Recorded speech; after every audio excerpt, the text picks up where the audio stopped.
Stéphane Pouplard. Le Planète Hollywood, c'est une idée toute simple. Sylvester Stallone, Arnold Schwarzenegger et Bruce Willis créent pour leurs fans une chaîne de restaurants sur le thème du cinéma. Les clients pourront y rencontrer très souvent leurs vedettes préférées et pas seulement lors des inaugurations en fanfare. Les restaurants, comme ici à Paris, sont tous construits sur le même modèle. Outre leurs empreintes, les stars y déposent leurs souvenirs de tournage, leurs objets fétiches, des maquettes qui ont servi dans leurs films, et certains approvisionnent même la cuisine. Gérard Depardieu, par exemple, devenu viticulteur, fournit quelques vins pour cette chaîne de restaurants. Philippe Villain est le directeur des Planètes en France. Celui des Champs-Élysées sert chaque jour plus de 2000 couverts. Depuis l'ouverture en 1995, ce qui a fait un petit peu partie de notre succès, c'est qu'on a quand même une très bonne réputation au niveau qualité de service et aussi au niveau qualité des plats.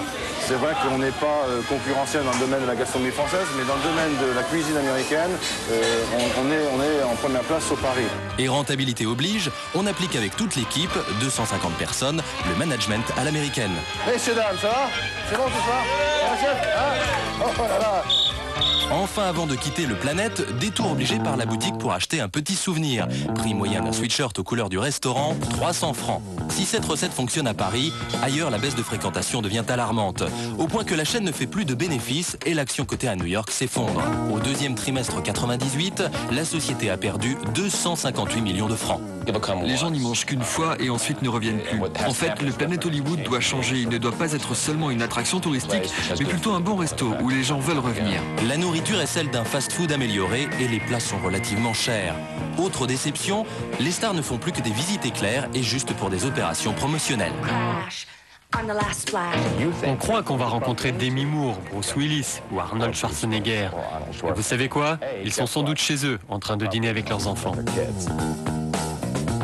Mais le public ne déserte pas que les Planètes Hollywood. Le phénomène est général et touche tous les restaurants à thème. Aujourd'hui, il y a environ 150 restaurants qui regroupent une vingtaine de thèmes. Cela expliquerait peut-être une certaine lassitude.